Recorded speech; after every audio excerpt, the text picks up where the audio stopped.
అధిక మాసం special offer, less expense more savings. Mukunda జ్యువెలరీలో గ్రాండ్ డీల్.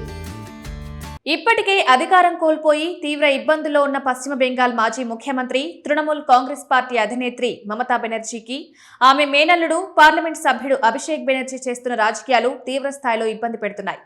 పార్టీ ఇప్పటికే రెండుగా చీలిపోయిన పరిస్థితి కూడా కనిపిస్తోంది.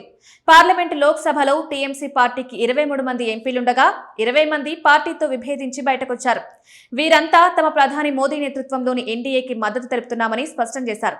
నేరుగా ప్రధానమంత్రి నరేంద్ర మోడీపై ప్రశంసలు గుప్పించకపోయినప్పటికీ ప్రస్తుతం అధికారంలో ఉన్న ఎన్డీఏ కూటమికి మద్దతుగా వ్యవహరిస్తామని ఈ 20 మంది ఎంపీలకు నేతృత్వం వహిస్తున్న కాకోలి ఘోష్ వెల్లడించడం విశేషం. దీనంతటికీ కారణం మమతా మేనల్లుడు అభిషేక్ బెనర్జీ.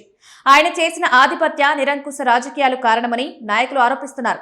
అంతేకాదు, పార్టీలో ఎంతో సీనియర్లుగా ఉండి పార్టీ పునాదుల నుంచి పనిచేసిన తమను ఏమాత్రం పట్టించుకోలేదని ఆరోపిస్తున్నారు.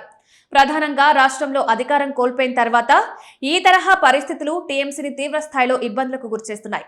మరోవైపు టీఎంసీ పరిణామాలు కేంద్రంలోని మోడీ ప్రభుత్వానికి కలిసొచ్చిన అంశంగా మారాయి. పార్లమెంట్లో ప్రస్తుతం 293 మంది సభ్యులతో ఉన్న ఎన్డీఏ కూటమి టీఎంసీ ఎంపీల మద్దతుతో 313కు చేరనుంది. దీంతో ఇటు పార్లమెంటులోనూ అటు బయట కూడా ప్రధానమంత్రి నరేంద్ర మోదీకి భారీ మద్దతు చేకూరడం విశేషం. అది కూడా మూడోసారి అధికారంలోకి వచ్చి 2 ఏళ్లు పూర్తవుతున్న నేపథ్యంలో ఆయనకు 20 మంది ఎంపీలు గుడ్డుగుత్తుగా మద్దతు పలకడం జాతీయ రాజకీయ వర్గాల్లో ఆశ్చర్యకరంగా మారింది. ఈ పరిణామాలను కాంగ్రెస్ నేతృత్వంలోని ఇండిగా కూటమి నిశితంగా గమనిస్తోంది. మరోవైపు బీజేపీ సంబరాలు చేసుకుంటోంది. తమను ఎన్డీఏ కూటమి భాగస్వామ్య పక్షంగా గుర్తించాలని కోరుతూ 20 మంది టీఎంసీ చీలిక వర్గం ఎంపీలు స్పీకర్ ఓం బిర్లాకు లేఖ రాశారు. సహజంగానే ఇటువంటి లేఖలను ఆమోదించడం పెద్ద విశేషమేమీ కాదు.